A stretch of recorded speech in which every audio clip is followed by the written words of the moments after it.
after we took a little bit of a 1 week hiatus. That whole Thanksgiving thing was kind of throwing some people off. So we took that last week off, and now we are back in the month of December. As you can see, it isn't just directly behind me. The entire bar here at Zambrewski's is extremely festive.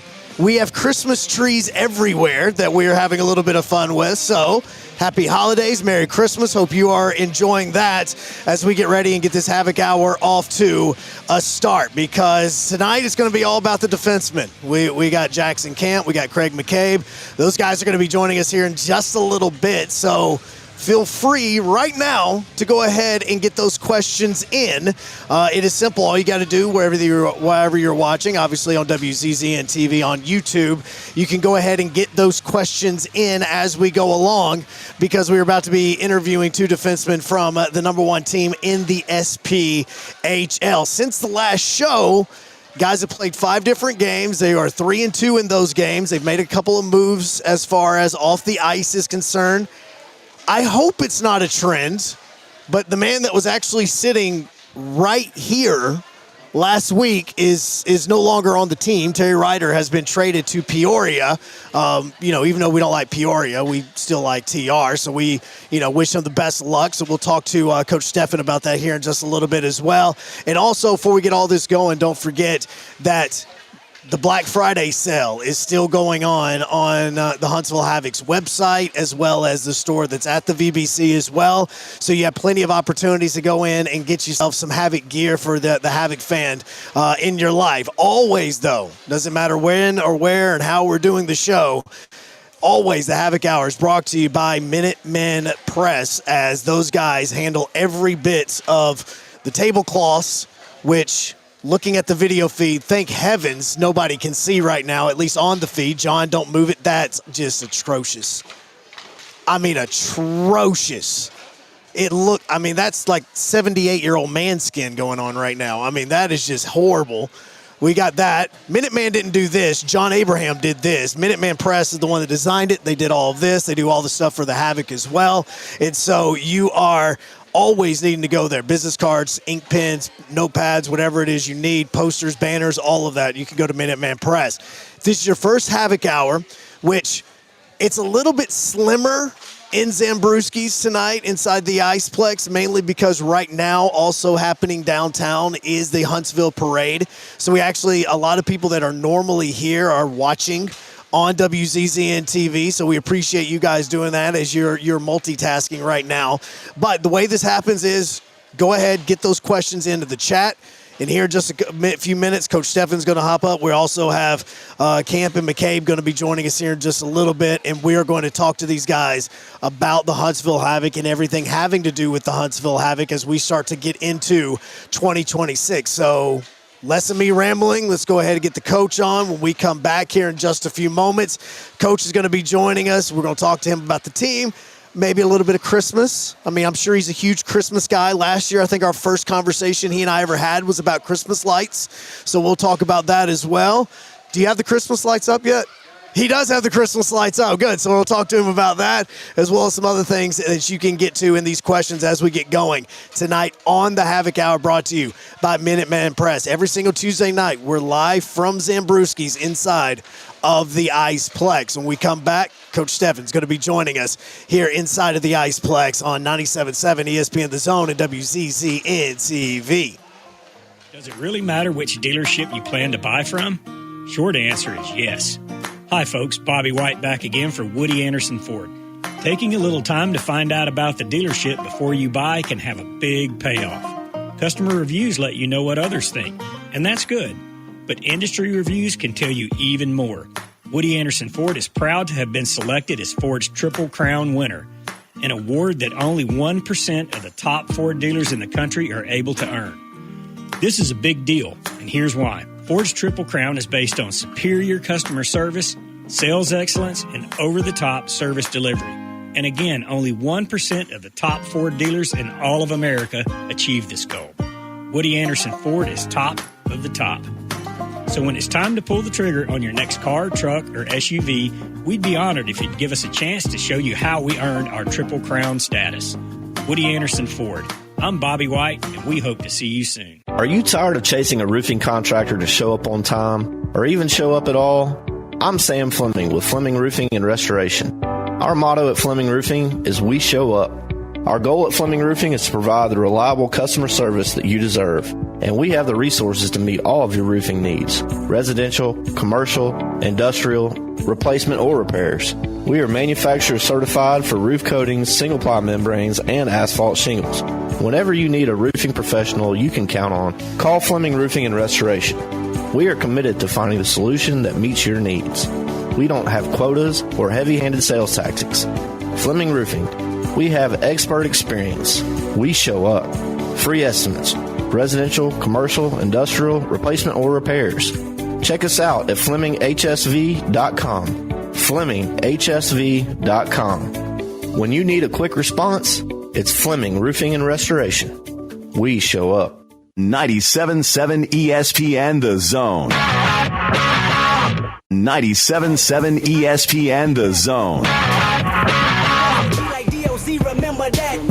My TOC was quite ODID, my facts. Now POV of you and me, similar Iraq. Havoc Hour, live from Zambrewski's inside of the Iceplex, where we are every single Tuesday during the Havoc hockey season, as you get $1 off beer right now over at the bar that you can get to, just obviously from 6 until 7 o'clock. Once 7 o'clock hits, the special ends as well, and every single week we start off with one of the coaches from the Huntsville Havoc, and right now it is the head coach of the Huntsville Havoc, and Stuart Stefan. Coach, so far, how's everything going for you just in the past couple of weeks? How's your Thanksgiving? Didn't really have much of a Thanksgiving. 3 games and 3 nights. We had to travel down to Pensacola early there just so we can get back with the bus and all that stuff too. So, yeah, I really didn't have a Thanksgiving. Every year we play that Thanksgiving Day game, but it's one of our biggest crowds and, really enjoy it. And, honestly, Thanksgiving was back in October anyway, so it doesn't really matter. Yeah, because that is the other Thanksgiving. I got it wrong last time because I was talking with one of the guys, and I actually thought that it was Thanksgiving in Canada's Independence Day, right? Like at y'all's Independence Day is what you... No, right? No, it's Columbus Day. Is that what it is? No, what is it then? Canada Day is our Independence Day. Right. Which is July 1st, and then 3 days later is obviously July 4th. But right. Just up in Canada, it's Thanksgiving. It's basically the same thing. Just we just celebrate it. I think it's the first weekend in October or second week, somewhere right in there. I think it coincides with the same holiday in America. That's the reason why I was bringing it is that way. Yeah. And so that's the reason why, because I remember one day the Blue Jays were playing at 10 a.m. and we were all trying to figure out why, but it was on Columbus Day. And they're like, it's Canada Day. I didn't know what Canada Day was, or not Canada Day, but Thanksgiving was. And I'm going, what is that? So that's what you're talking about. Is it with it being in October? One thing that happened with the team earlier, we talked about it before going into this break, was obviously the big matchup that you guys were going to have at home. I know we're going back a weekend, but, Pensacola comes into town, and did they even bring a goalie? I'm being honest. Seriously, 14 goals, I believe, is what it was over the course of 2 games in this. And this wasn't Pensacola from last year. This is a totally different team. What got into the guys to score the way that they were scoring in those 2 games? I don't know. Yeah, maybe there's a new goal song there. I know. I hear a lot of people talking about it. Yeah, it's a point of topic. Absolutely. Yeah, the guys want to hear it, so they decided to put up 14 goals one weekend. No. Yeah, it was just a really good weekend for us there. I think it was kind of 2 teams. Both we were battling for first place that weekend there, and the guys really showed up. I think Pensacola came out hard. In the first period of both games. Maybe a bit of a slow start for us in both games, but by the end of the game, we just completely took over both games and put up a lot of goals. So it was really good to see. Against Pensacola is not what they are were last year, right? Last year they missed the playoffs, but they're a really good hockey team this year, and our guys really responded there at home for 2 games. Well, and with it, obviously, we're getting questions in on the chat already. The Havoc Hour, you can get your questions in on obviously on WZZN TV as we go along, but TR gets traded. And, part of it is kind of early on in this season, not just with the Havoc, but there's a lot of moves being made. I think last year we were really kind of staying put for the most part last season, but in a decision not so much specifically about TR, but the question was asked about how do trades work in the SPHL and all of that. For somebody that doesn't know what goes into the decision to make a trade, how does that go between you guys and the front office? Yeah, I mean, it can be different. I know there's just a bunch of trades on Sunday night there actually in our league, right? So, I mean, some of that I know it really depends on a team. Like in our situation, we're only allowed to have 19 guys around, and we got one guy in a PTO right now, so it allows us to keep 20. But for the most part, we like to keep our guys kind of intact as much as possible. But sometimes you just have too many guys around, and you got to make a move. And there's a lot of times too where we try to make sure guys go to good spots or have another spot to play. So that was part of it there with TR. Obviously, trying to make sure he had a good spot to go and play. Other times. A couple of those teams this weekend, that made some trades. Like, I'm sure they're not happy with their team right now. They're, a couple of teams are struggling there, so they're just trying to make a few changes there, just try to get a spark in their team sometimes too. So, there can be a lot of different reasons. Well, and you guys signed Lincoln the other day as well. And I've noticed as well a lot of guys that are on this roster. Some more guys have spent time in the ECHL and has that experience up in the upper leagues in this. He was one of them as well. Like, what did you guys like about him bringing him in, even though, that he's getting the action early in this year? Yeah, 100. He's a guy that we've kind of, last year I think kind of bounced around the ECHL a little bit. And, I had a conversation with him at one point last year, trying to get him to come down here. But he ended up, getting on another team in the ECHL and then had a couple conversations with him this summer, tried to get him to, come here this summer. But, again, ended up signing him in the ECHL. And then, he got released and, he was a guy that, we just had our eye on for a while there. So, we wanted to bring him in, big body, plays really hard, and a couple guys, Alger played with him in college and stuff like that, had great things to say about him, as far as like in the locker room and as a player and everything like that. So, did our homework on him, and he was a guy that we were really excited to get. And now for the fun questions that are actually coming in for you guys, because I did joke about you already getting the Christmas lights up. What's the strategy with the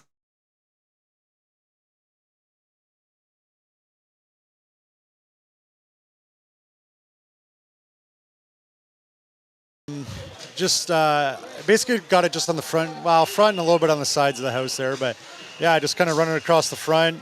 We got a garage, so I got the peak goes up and down. Yeah. And then we got 2 dormers up top, too. So climb up on the roof, do the dormers, makes it look really good. So, the wife, she was on me about that one pretty early this year to get it done. So got it done a lot earlier this year. Colored lights or white lights? Red and white alternating, yeah. Of course, red and white. Look at you. Hey, I mean, I think she really likes just the standard white. I mean, I don't get to pick. It's not my choice, right? She makes that decision. So, trust me, I feel you. She doesn't want all the colors, but so it was just red and white, just alternating lights. Yeah, looks good though. It does. I mean, it does look good. And now, do you guys go real tree or artificial? No, artificial. That's one growing up, we always did real trees. So, I wouldn't mind that, but artificial tree. See, I'm the same way about the real tree. Like, I can always, like, the smell. The smell, yeah. God, that smell is always what gets me. Like, they even try now to put the scented stuff, like, that you can put, like, in a Febreze thing behind it to kind of give you that. It still doesn't smell the same. No. It doesn't feel the same on that. So, big Christmas guy, how is it? Because to be quite frank with you, based on the way that the shows are going, here in a couple of weeks, you're going to have a Christmas, and then we're also going to have you guys are playing on the 30th. So we may not get to talk to you until after Christmas. So, are you a big Christmas guy, obviously? I would say it's probably hard for hockey guys to be big Christmas guys. I don't know. Yeah, it's I mean, I enjoy Christmas, but it's definitely more, the wife. She had me taking down the Christmas stuff out of the attic there. I don't even remember when we went to Quad City back early November. You know what I mean? Yes. So that before that trip, she's like, "Can you get all the Christmas stuff down so I can, decorate the house?" So she had it all decorated, and then, like I said, the next couple of weeks she was all over me about getting the lights up on the house. So when you go up in the attic, and you bang everything down, is your attic like 90% more empty? You're just looking around at all the space because of all the Christmas stuff you have. Yeah, there's definitely more room up there. Yeah. We have too much, I would say, but yeah. Is she going to get you when your guys are not playing or anything like that? You go into any Christmas events, anything like that? Like, my wife wants to go to the Botanical Gardens and walk around and see all the Christmas lights with that, things along those lines. Yeah, so I just did that last week, actually. Did you? Yeah, I had, my parents came to town, so we went and did that. Did the whole walking tour. It was, really good. We did it on dog night too, so took our dogs on a walk, sweet. so it was nice, yeah.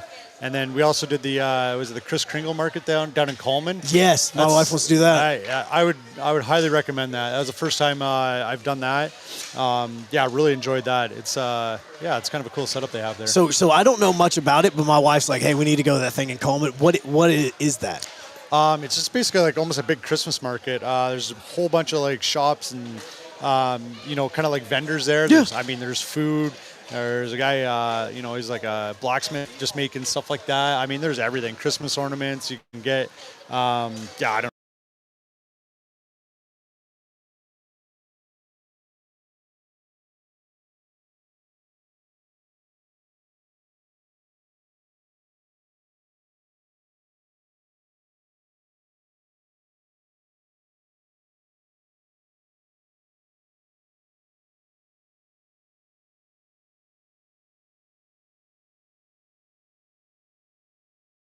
I mean, it wasn't in there. Question for you that's coming in on the chat as well comes in about, obviously, the organization, not only with you and Coach P, but other guys, obviously made up of these core Huntsville Havoc guys that have helped build this culture in here. And, outside of yourself retiring when you did, which teammate retiring was the hardest for you to go, wow, I can't believe he's actually stepping away? like when I was playing? When you were playing, or afterwards, because, I mean, you basically went right into coaching right after as an assistant. I mean, you weren't much separated from the ice when some of your old teammates were still playing. I didn't know if it was ever one of those that you actually had that was like, man, like I know I've retired, but seeing him step away makes it a little bit more like real with the retirement stuff. Nah, I mean, nothing I can really think of. I'm trying to think of any players, but it's just kind of, I don't know, it's natural. Every year there's going to be guys that retire. It's minor pro hockey. I mean, there's some guys that play 1 year and there's some that play, 5 or 6 years. So, it is a short, it's a short window for, minor pro hockey. So, I mean, it's not really too shocking whenever guys kind of retire, you know what I mean? 'Cause, absolutely. And it can be for different reasons too. Like sometimes guys get offered a job. Sometimes it can be, maybe they're getting married. It can be anything. So, and, a lot of times guys, you don't even know, even like myself, like, that summer went into it not really sure what I was going to do. Like was thinking about maybe playing again, but then, Glenn kind of offered the job there to be the assistant and boom, next thing you know, I'm retired and coaching. So just kind of Did that make it easier to go from on the ice to the bench? Like yes and no. I mean, I don't know, if I just retired and got some, sitting behind a desk job, I don't know how well that would have gone. I feel like I would have been a bit weird, but at the same time, that's, we won the championship, came back, and I think we had 12 or 13 guys returning that were all my teammates the year before. And it was like trying to find that separation a little bit of, being their buddies last year to now being their coach. And, Saturday night you get a win, I wasn't going out with the guys anymore. Right. You know what I mean? I was like, I'm going home or, maybe going to a different bar or something. Yeah. You see them and you're like, I know what you're doing. Yeah. I can't do that anymore, but I know. Yeah, I know if that was going to be happening. So, yeah, no, that was an interesting question that we got with that. So, Coach, we absolutely appreciate it. I know that obviously, Craig has been on the team for a while. Yeah. Jaxon, this is his, first season with us on here. What can you tell us a little bit about this defenseman that we're about to get on? Brought him in. Like I know last year he played over in France there. It was kind of his first year pro there, and kind of got recommended to us later in the summer there, and we brought him in as a defenseman. But yeah, a good, solid, defenseman for us. Really good on the PK, block shots. A couple goals early on in the year too. So a little bit of offense as well as defends really hard and defends really well too. So. He's been a good addition so far. Well, sweet. Well, he is Coach Stu. Obviously, he's going to go back and enjoy the Christmas lights. His eggnog, yes or no? I will drink it. It's I wouldn't say go out and buy it, but if it's there, maybe I'll have a glass. It's part of it. If it's there, it's there. It's not. Yeah, absolutely. You can start getting your question in for the guys because we're about to be taking a break. When we come back, Jackson Kemp, Craig McCabe, they're going to be joining us. It's Defenseman Nights here on the Havoc Hour inside of Zambrewski's right here at the Iceplex. And we continue on 97.7 ESPN The Zone and WZZN TV. Does it really matter which dealership you plan to buy from? Short answer is yes. Hi, folks. Bobby White back again for Woody Anderson Ford. Taking a little time to find out about the dealership before you buy can have a big payoff. Customer reviews let you know what others think, and that's good. But industry reviews can tell you even more. Woody Anderson Ford is proud to have been selected as Ford's Triple Crown winner, an award that only 1% of the top Ford dealers in the country are able to earn. This is a big deal, and here's why. Ford's Triple Crown is based on superior customer service, sales excellence, and over-the-top service delivery.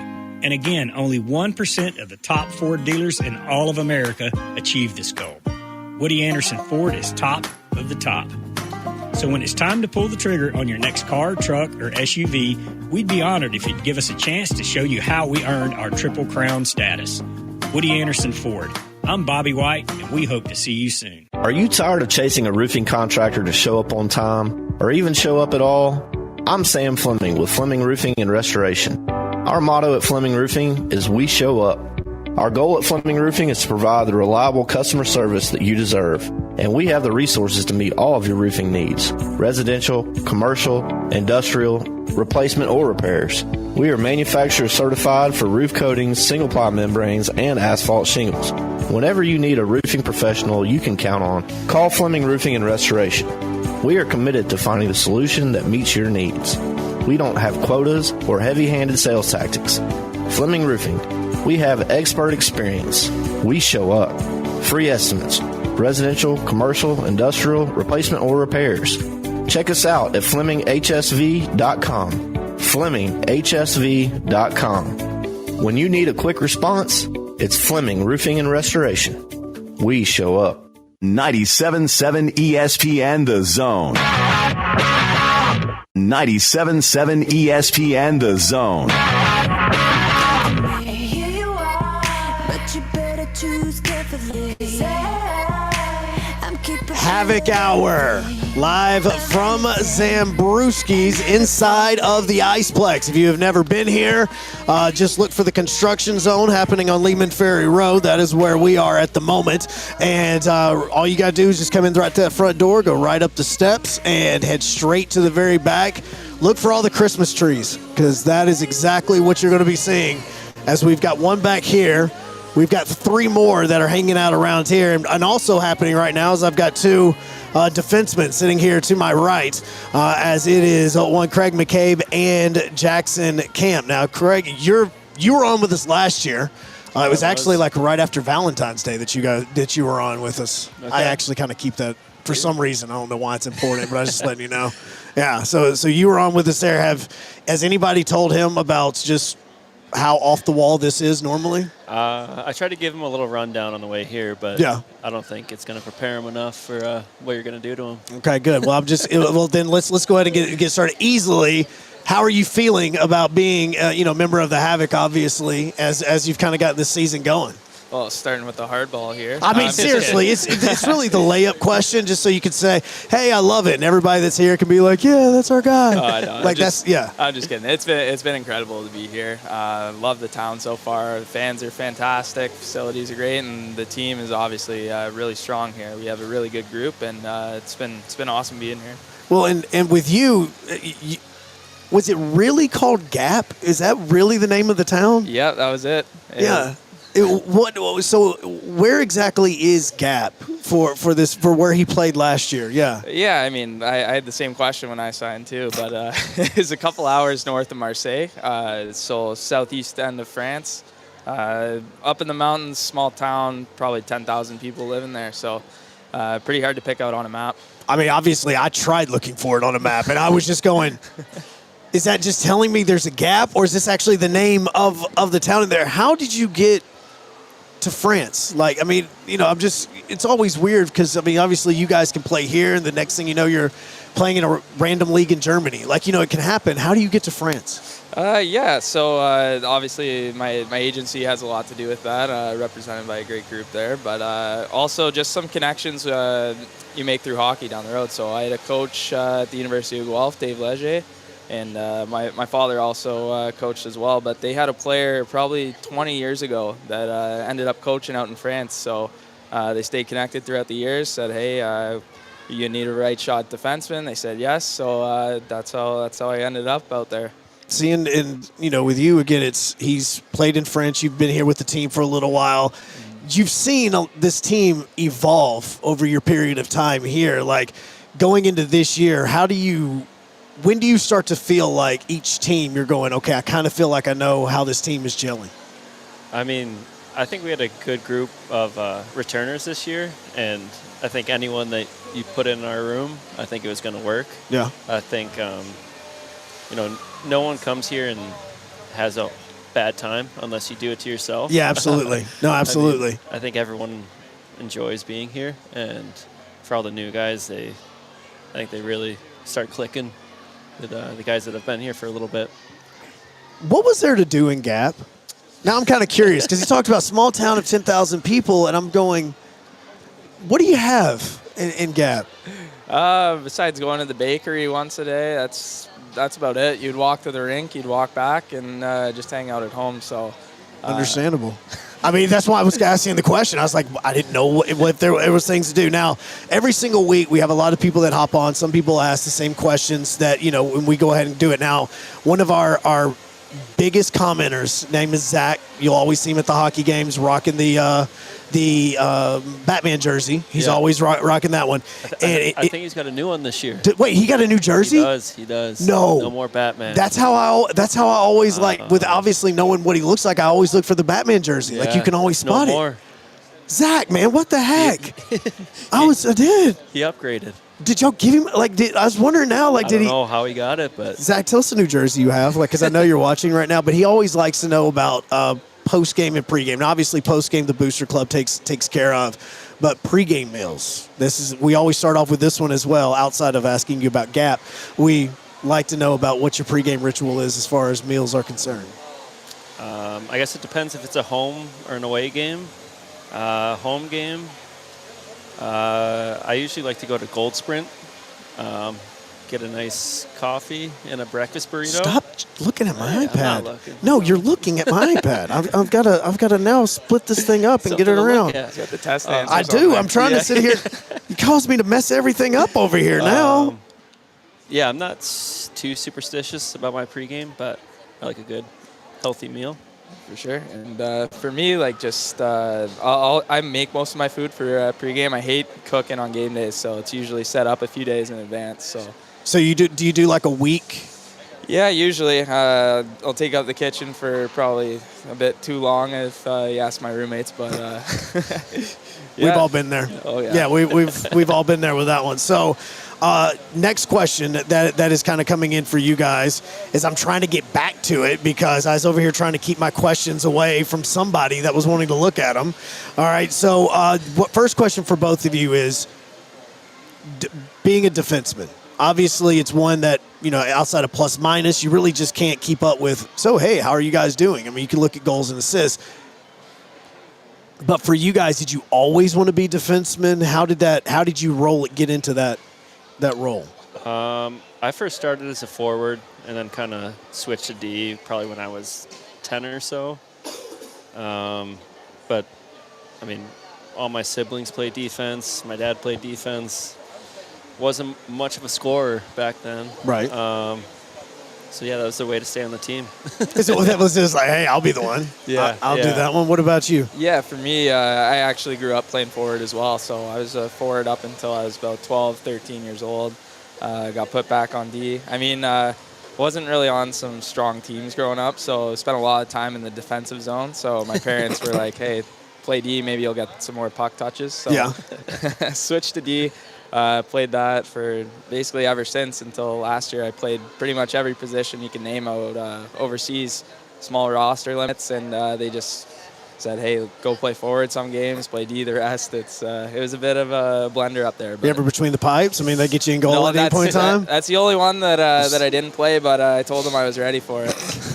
All right, so Craig, is part of obviously your history of going through and from high school and college, in between that period of time, you kind of took some time off and you went to juniors and all that. I did. What was the decision to go ahead and do that instead of going straight to college? Well, in hockey, it's pretty tough to go straight from American high school straight to college. So that's kind of the route that you have to take unless you want to go like the prep school route. Right. Which is basically the same thing.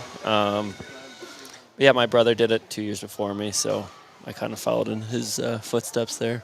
So, Jax, I'm going to be straight with you. I have no clue how to pronounce the university you went to. I've tried. I even tried looking this up and had it spoken to me. How do you pronounce this school? I want to hear your pronunciation. No, because I kept wanting to say like Gulof or something. Like I was like it was Call of Duty. Like I was going to the Gulag. I don't know. Like what? How do you pronounce it? Guelph. So it's Guelph. Yes. Okay. That. Okay. I will screw that up. What was your mascot? The Griffin. Okay. So that's where my first question comes. For people that don't know, what is a griffin? Do you know what a griffin is? Yeah. Okay, just curious. It's your mascot. I was just curious. Oh yeah, it's like it's a big, basically hybrid of like an eagle and like I don't even know what you call it, but actually, yeah, that does make it sound like I don't know what it is, but it's. I really do know. I promise. It's a mythological creature. Yeah. Just a big eagle. And yeah, horse legs. Horse legs or people legs. The definition on Google, because I wasn't going to ask you a question that I didn't have the answer to at least not because of my knowledge. Trust me. It says is a mythical creature with the body, tail, and hind legs of a lion. Okay. Lion was never mentioned of that. Not close. And the head, wings, and talons of an eagle. Okay. Okay. So I only asked that question because now I want to see if either of you could have a mythical creature as a pet. What would that pet be? Can be any sort of mythical creature. I think for me, besides the griffin, I would take a liger, like in Napoleon Dynamite. See? As a pet. Yeah. As a pet. It's a crazy pet. Most of these are probably going to be crazy. I was going to say give me a dog's head. He's making one. I love this. I don't know if I like cats' bodies, but. God, he would hate himself. Yeah. That'd be chaos. He would. He would just hate himself. Maybe like a chinchilla body. Oh, see? Okay. See, because obviously you can throw dragons in there as mythical creatures. But as a pet. Yeah. In the house. Who wouldn't want a dragon though? Do you really? Wouldn't have a house very long if you had a dragon. That's true. So werewolf. Okay. I mean, that'd be cool. You can't declaw. Like a dire wolf? Yeah, like a dire wolf. I'd take a dire wolf. See, so you have those. Somebody on the chat said a leprechaun. But I've seen those scary movies that I don't know if I really want to trust a leprechaun. Like, I've just seen way too many of those. So those are ones. Also, another one that's gotten thrown out is a mermaid. Okay. I didn't have a pool growing up, so I don't think that would work for me. No, I mean that's the reason why. Like you would need a pool. Yeah. I mean, so that really isn't going to work in Canada or even in New York. Like, okay, so that is one of them. Next one is because Matthew is curious. Did you guys ever watch Harry Potter? No, I've only seen the first one. Okay, now as somebody that's watched all of them, read all the books, and would love to go see the play, why? Not feeling it? Like you just never got into it? Yeah, just never got into it. Yeah, never really got into it. A lot of kids at school had the books and never really got into it. Okay, I tried. I tried with the books. Yeah. Rented out from the library, read like the first page. That was it? And then it was a due date to So Harry has an uncle who is an absolute D-bag. Well, that's all that I needed to read. I'm done with this story. Not enough pictures in the book. I mean, seriously, in there. Okay. No, and also it has to do with the first couple are kind of hokey. Like they're very child-friendly, which is bad to say. And then you get to the darker ones. Like the last 2 or 3 are really the really cool ones because that's when it starts getting more adult. In there. So, yeah. So, no, because there's going to be more questions about movies as the fact that you guys do have Toy Story night coming up. All right. And so if either of you guys could have a childhood toy come to life, oh, boy. Which one would you choose? I don't mean like, I want one that it was in your house, in your room, that the moment that you had to have that conversation with your parents of like, all right, Craig, you're 17 now. We need to give this away. Like that kind of conversation. Which one would we want to bring to life? I'm going to say my Hot Wheels, my Matchbox cars. Bring those toys to life. So, like, okay, now when you say, like, Transformer come to life, or because if you just turned like them real, that's size. just a car. Yeah. I can't think of a toy. Yeah. I mean, you didn't have G.I. Joes. You didn't have G.I. Joes. You didn't have. I mean, I wanted to try to think. Like, Jackson, help me out. Like, what did you have? I had like one of those little eye dogs. You remember? Oh, yeah. I think one of those would be pretty cool. Okay. See. Okay. You have that. Did you ever have like a light bright? Did you ever do that? Yeah, I did have the light See? bright. You put the little. But how would that come to life? I don't know. I'm just giving you something to jog your memory here. Okay. Light brights were fun. Yeah. See, Yeah, that's like a life-size light bright. Like, did you ever have action figures? Yeah, I did. Me and my brother would set up wars with those little green Toy The little Story. green ones? Yeah. Oh, Yeah. See, now this Full-on one wars. see, this is another way where we get kind of creepy. What is cooking now says Teddy Ruxpin. That would just freak me out because I feel like he'd be like an evil bear. Teddy Ruxpin. Did you guys ever have a Teddy Ruxpin? I don't know. See, that was an early 90s, late 80s, I want to say is what that was. And it was a little friendly-looking little bear. As a matter of fact, I will see if I can find a picture of it for you. But, yeah, Teddy Ruxpin was this little bitty bear that was hot like in 91 or something, like a decade before you guys were even thinking about any of this. But that's one of the answers that they have. Is I haven't even seen or thought about a Teddy Ruxpin in this long. I used to have one. All right, this is Teddy Ruxpin right here. For anybody that doesn't know what this is, it's hard to see in the picture, but that's a Teddy Ruxpin. Oh, that's horrifying. Exactly, right? I mean, that's borderline like Chucky. Like, I mean, it would be like on the level with that. Yes, absolutely. Okay, so somebody says by the name of Tom McCabe. Oh, okay. Who's that? That'd be my dad. Okay, just double checking. He says, small world, Dave, is it Legger? I'm asking Craig like he knows what I'm talking about. Coached Craig's brother on the Cumberland Grads before he coached Jackson. No way. So wait, so this is more for you. Like, do you know who he's talking about? Yeah, I know. He's longtime family friend of mine, and ended up coaching me 20 years after he coached with my dad. So it's a small world. Oh, really? Yeah. So you guys actually have a connection. Did you guys even know that? I did not know. No. So he's born in Ottawa. Yeah. So he was born in Ottawa, and that's where me and my brother played juniors up in Ottawa. But he was gone by then. Yeah. So do you guys, I mean, like, do you guys ever have conversations about Ottawa? Was there ever like a connection? And I say connection just because, like, you know, teammates that even though, you know, like you talk about the NFL and there's an Alabama player that's been in the NFL for 6 years. He never actually played with the other Alabama player, but they're on the team together and they have that connection. Do you guys ever, does anything like that happen with y'all? I mean, yeah. We've all played with or know someone who's played with someone else. So, I mean, you could be first time meeting someone and have mutual connections from random places. It's actually crazy. The hockey world is so small. Like you can walk into a dressing room, get traded, and you'll know you'll have someone in common with everyone in that room. It's actually unbelievable. Is it because of, say, a Canadian connection like with you? I mean, you play at a SUNY school, you know. I mean, it can be anywhere. Yeah. All of those. We were talking about guys that I played with in junior that he went to school with, and vice versa. Like it's crazy. So with you, and I go to Craig with this one, is obviously talk about the connection and all this sort of stuff you guys have to have on the ice. But you were talking about all the different people that you've shared a line with at some point in time on the defensive side. Is there any one person that you can think of that you've just automatically felt when on the ice that you guys had the best chemistry in the world that you've ever had? I mean, since I got here. I mean, period. Period. I mean, from like the first time that you were on a little pond up in Webster, New York, just skating around with holding your daddy's hands, man. That's what I'm talking about. I mean, I got to play with my brother for a couple seasons. Yeah. That was fun. But I don't know. I think, so when I got here, I started playing with Mason Palmer. Yeah. And we just kind of, as soon as we started playing together, we never really switched it up. So, I mean, that was one of them that comes to mind.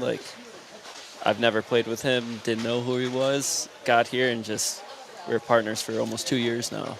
Well, until last year. Right. But- Yeah. Yeah. Things happen. Yeah. Is it a thing with defensemen? Obviously, like, is the connection more important in the back check than what it is when you're talking about the 3, 4, or 2 forwards and a center on that side of it? Like, what is it in hockey? I think in hockey it's the defensive pairing. Like if you're close with your partner and you talk a lot and you like each other, like it's that'll take you way further than I guess 3 people who may or may not have that same connection, right? Because you're always going with the same guy. You're always passing the same guy. 3 forwards up front, they might be passing to one guy, passing to the other. Just in my opinion. Okay, now I told you I was going to mess up the name of your school. What was it again? Guelph. Guelph. Okay, so Guelph is also a city. Like, it's the University of Guelph, and it's actually in Guelph, Canada. Yep. Who is the most famous person from Guelph, Canada? I would say historically John McCabe probably. Okay. You're going to have to explain who that is for people that don't know. Yeah, I guess that would be someone that a lot of Canadians would know. Absolutely. He was a poet. Wrote In Flanders Fields, if you've ever heard that one. I've read it 6 times. Yeah. No, I've never. I haven't. I really was hoping I could fool you with that, but no, I haven't. And I think Robert Munch is from Guelph too. Mm-hmm. I think I could be butchering that, but there's a childhood author that's from there too. So the poet was one that popped up whenever I researched this because I have to. Nev Campbell is also one that pops up on this as well. Do you know who Nev Campbell is? Kind of drawing a blank on that one, I think. She's like literally the only person that has never been killed by Ghostface in Scream. That's like she is. I mean, she's in like her 7th one now. Like, yeah, I mean, even Courtney Cox has been killed by Ghostface. But yeah, she was the star of Scream. She's the star of Scream. Yeah, that's who is Nev Campbell on that. So that's the reason why I was asking that question. Zach wants to know, since we're kind of on movies right now, favorite Christmas movie since we're in Christmas season.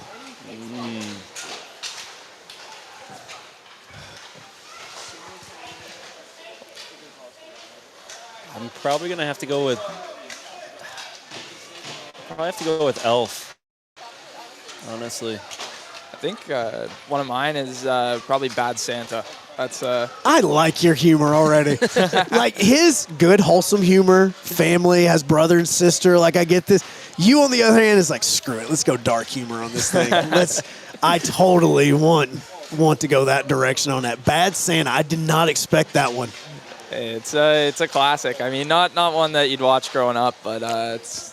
I mean, depends on your parents. Yeah, that's true. I mean, I would probably let my son watch it, but I would also probably get scolded afterwards by my wife about letting my son watch it. So, yeah, no, I absolutely would no on there. So, Bad Santa and Elf on you on this one. Now, I told you before we got on the air that it was hard to find a lot of stuff on Jaxon. It's actually easier to find more stuff on him, shockingly. I don't know why. There's just a lot of articles on him.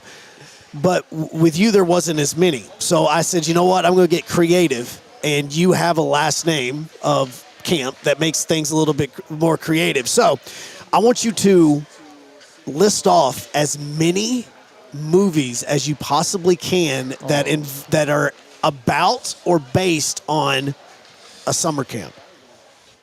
I'm actually going to do horribly on this because I'm not a big camper in general, believe it or not. Same. I'm not either. But again, I mean, there's a lot of movies out about it. So that's the reason why we know, because half of them are scared to death. There's got to be a lot of horror movies about that, right? There are a few. There's one extremely famous one that is about a campsite. Is that Friday the 13th? That is Friday the 13th. Okay. So you've gotten that one. Okay. That might be all I got here, to be honest. I'm going to be struggling.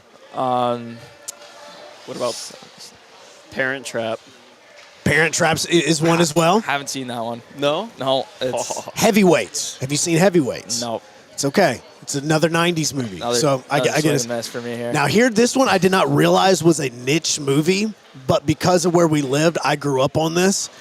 Ernest Goes to Camp. Never? Nope. It was filmed up in Nashville. It's the only reason. Like, it was like the guy that played Ernest P. Worrell. Do you know who that is? Again, no. I feel like I'm striking out here. No. To connect it to Toy Story Night, Okay. he voices the dog in Toy Story. Okay, there we go. There you go. Yeah, that's what it is. But he filmed all of his movies in South Tennessee, around Nashville, and around all of those places. So, Camp Rock. Oh, that was shot probably an hour from where I live. I should know that. See, that's disgraceful. I know. That is you didn't even think about it, and it was literally shot an hour from you. I know. It's actually embarrassing. I apologize to all the citizens of Rockwood, Ontario. See? Meatballs. It's an old one. It's an 80s movie. This is one of like Bill Murray's like first like movies that was really famous for him after Saturday Night Live. Meatballs. Camp Nowhere.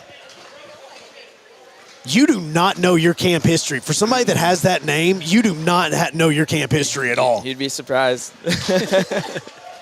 All right, what about Addams Family Values? Did you see that one? No. My God, have you been to a movie theater? Like, have you ever walked into, there's seats, it's elevated, there's great popcorn, like okay, all right. Then I'm definitely not going to name some of these other ones on here because I know you haven't seen them. Fear Street. Nope. Okay, no, there's 3 of those. Okay. And they're all on Netflix. But the Fear Street 1978 is all about a camp. So that's the reason why that one gets brought up. Okay, somebody on here wants to play off of what happened a couple of weeks ago because at one point in time we asked one of y'all's teammates, what is a hill that you are willing to die on? Like a statement, what is the hill that you're willing to die on? One of them said that Die Hard was a Christmas movie. So, question is, Die Hard, yes or no? Christmas movie. I'm trying to think. I don't know if I've seen this movie start to finish. Seriously? Yeah. You don't know about Nakamori Tower? No? Okay. It's all right. That's actually one that I have seen. All right! Hey! Hey, so, my mom's a huge Die Hard Christmas believer. Really? I've always been against it. I don't agree. Okay. I think just because a movie occurs at Christmas time doesn't make it a Christmas movie. Wow. Okay, so no Die Hards. Mine's Batman Returns. Like, it happens. I mean, literally, a girl gets killed while trying to hang a Christmas tree. I mean, let's be that. So, just because it happens at Christmas doesn't mean that is a Christmas movie. Yep. Okay, that is a... now we have, I'm going back through here, double checking on it. Okay. Because defensemen do like to fight. What is the largest amount of teeth that you or a former teammate has lost in a game because of fighting? Now, obviously, it may change a little bit just because face masks and glass and all that's a little bit more notable now in hockey, but, back in the day, didn't know. I'm trying to think. Fighting doesn't really knock out teeth like sticks and pucks. Okay, or sticks and pucks. Let's go that direction then. Oh. I mean, I want to know the most amount of teeth that you've seen lost by one person in a game. I don't know, maybe like 2. Okay. One of my old roommates in junior, shout out Brad Shaw in Halifax. What's up, B. Shaw? So, I think it was his second game ever with a visor. Probably first or second shift of the game. He got, I think, 4 or 5 of his front row knocked out with a straight puck. That was it. Never wore a visor for another probably year and a half, 2 years after that. It was a tough scene. So, do you lose them and then just go straight to the dentist and then come back the next night? Like, how'd this work? Because it's hockey. You guys do that. Oh, yeah, we had to take a break from the game, pick up the teeth. Another thing they do, they put them in milk, yes. I think. Just to keep them alive. And then I think he was in the dentist chair for at least 4 or 5 hours the next day. Got his pair of fake teeth later that week, and you could ask him, probably wasn't the best time of his life, but... Could he eat? Through a straw, yeah. So no, is what you're really meaning. No, he could not actually eat whatsoever. There was no way in there. We only have a few minutes left here in the Havoc Hour, so just a few more minutes for you guys to get some questions in. What part of hockey do you guys take pride in the most when it comes to your game?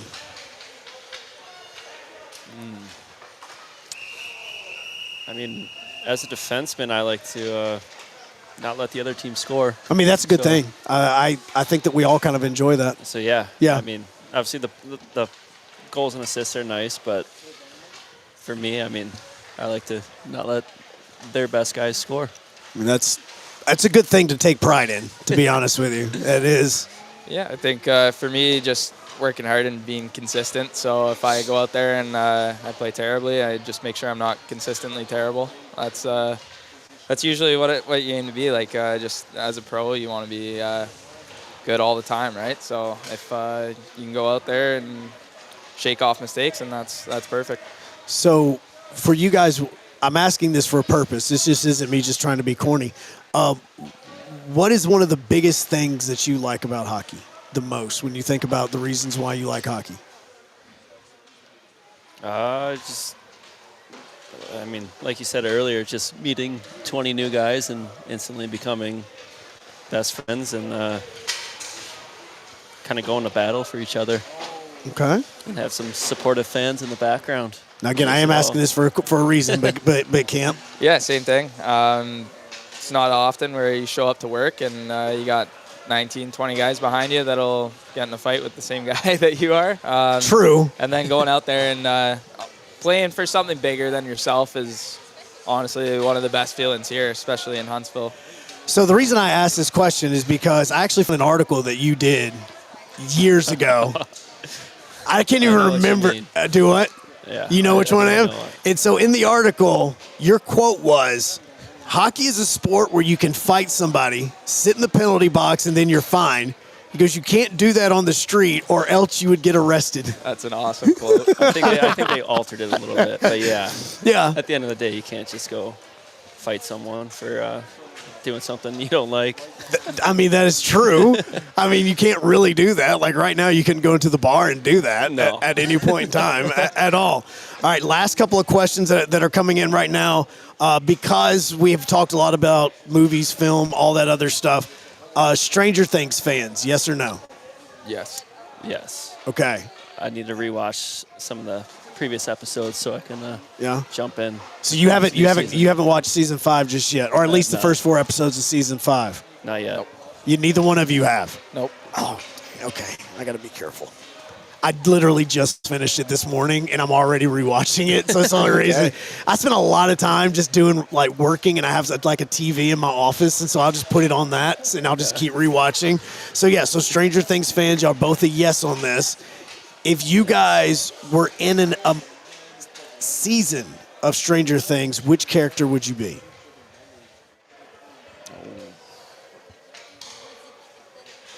I think I'd be, well, just any character on the show. Any character at all. I'd say probably Steve. I think he's just a nice guy. He is a nice guy. Out there. He is. I mean, not in the beginning. In the beginning, he was a DB. Okay, but so besides that. Yeah. You want Steve in seasons 2 and up is what you're trying. To be fair, the first few seasons came out probably when I was in elementary school. Just absolutely. The rate they released them. For real. Like, I was, like, in the beginning, seriously, with this season, you'll start watching and you'll sit there and go, these kids look really old to do this. But really, in all reality, they're all still like in like the early like 22, 23-year-old range, and you're going, that's really not that outlandish in it this right now. But okay, so you want to be Steve? You'd be Steve. I mean, I think Hopper's a cool guy, nice guy. He is. So which seasons have you seen, by the way? I must have seen the first 4. Okay, so you have seen. You've seen through the. Yeah, no, I was just wondering about all that because things happen, and again, I'm not saying anything. It's happening in season 5. Somebody in the chat says they want to be Eddie.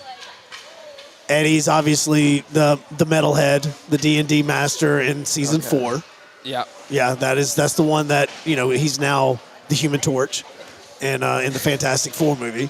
So they say Eddie right there. That's how I relate people, again, as you can tell. So Eddie is that one right there. All right, so we're going to wrap it up here in just a few moments, going back through, making sure that we have all of the questions that have been asked of you guys. And, all right, so if you guys could pick a team jersey, obviously not one that you are going to be wearing this year, as a theme, what theme would you guys like to have? Because you have Toy Story. You guys just did Back to the Future. Obviously, there's been a Stranger Things night. We've seen that over the years as well. There's been a Harry Potter night. You guys had that. Actually, the hats from that last year were pretty sweet. Which one would you go, or what would you go with if you guys could decide the theme? Like right now, the Havoc admin office is watching, and they're already coming out with ideas for next season. What would y'all pick? You want to go first? Yeah. I mean, I don't think kind of up in the creative department's gonna listen to this one, but I'd say a history night would be cool. Like just some historical figure from Huntsville on the jersey. That'd be pretty cool. So what's really funny about this is I had people from the office. I was like, is there any cool stories I can actually ask these guys? Because I always want to double check because they're around you guys a lot more than a lot of people. And the first thing that somebody said is like, Campy's a smart guy, and he's going to – and so you could have like a business/history type discussion. And so now you saying a history night. What would happen in a history night? Well, highlighting some probably some scientists. I think maybe a Von Braun jersey or something like that. That makes the most sense. But that would be Kind of. also a tough sketchy. That'd be a tough look too. Sketchy. May end up with us having to rename the arena. Yeah. It was, later Von Braun life. Yeah. We kind of like Steve. We don't want season one of Warner Von Braun. We want to focus on when American Warner Von Braun. Yeah. So that's the other thing too with history. A lot of it's bad. Yeah. So. No crap. I mean, a lot of this is bad. I mean, really, it is. Learning experiences. You got to fail. What do we always say about in hockey and practicing? Like, you're going to fail. Yeah. Just failure in history just kind of turns into bigger things. Yeah. Yeah. So, history night. There we go. So, basically, the question would then be, who had the biggest rebound in their life? I mean, Warner Von Braun kind of had a pretty good rebound. Yeah. You know. Comeback story. Absolutely. Yeah, comeback story. It's exactly what it is. I would have to go with a semi-pro Huntsville Tropics now Jackie Moon. Oh, see, now we go Jackie Moon on this. Go Jackie Moon. Can we get a bear? We could find a bear. You think we could find a bear? We need a lot of corn dogs. Though. We do need a lot of corn dogs, and we definitely cannot do anything about scoring 5 goals or something because apparently you guys like to do this. So it is one that we can't do that because that would be the equivalent of scoring 100 points in this. Who's the Jackie Moon on the team? That's the last question. Who's the Jackie Moon? I think it's got to be Dom. Yeah, Dom's up there. He dresses like Jackie. Yeah. That'd be a good pick. He does. Sometimes. I think Benny Schulteis would be a good pick too. He knows all the quotes from any Will Ferrell movie out there. Really? Yeah. Yeah, he's pretty good at it. Yeah. Okay. Yeah. Okay, so we're going to be going now. Here's some examples as well as we wrap up tonight. We've gotten, so far we have had a horror night as an option. Hot Wheels or Monster Jam night is another one that has popped up as well. Somebody in the chat actually said that the guy that plays the Terrifier is from Huntsville. I did not. I still haven't seen those. That's kind of yeah. He's the clown, the clown from Terrifier. Yeah, he's that guy. He's from there. Oh, somebody's already offered to wear a bear suit. Awesome. So we've got the bear. Now we just need Craig will find Dukes. Yes, we need Dukes, and we also need about 4 or 5 people that will wear the Tropics tree and moon and all that. Yeah. Who's going to sing the Jackie Moon song? I think Novotny. Novotny's going to be the one to sing the Jackie Moon? He's always singing. Okay. Yeah. All right. Well, that is going to do it for the Havoc Hour tonight. As we wrap this up, we'll be back next week as well, 6 o'clock right here at Zambrewski's. You guys are going to have a fun week, especially with Toy Story night, so I hope you guys enjoy that. Remember, Ernest P. World's the voice of the dog. So there we go with those. Guys back there, obviously, in Zambrewski's, give it up for these guys as we wrap it up as well. They're going to be around for the next little bit. it, taking pictures and all of that, and signing autographs. So we appreciate it, you guys. Seriously, Awesome. thank you for that. We absolutely do. And more camp movies, man. More camp movies. I'll get I on that. really thought you would get at least like 2. Disappointing for a guy with my last name. And their history. I mean, most camps are on like historical grounds or something. I don't know. Anyways, Gremlins Night is also an example. All right, we're wrapping it up. See y'all later. Y'all have a great night. Havoc Hour, always brought to you by Minuteman Press. We'll see you next Tuesday.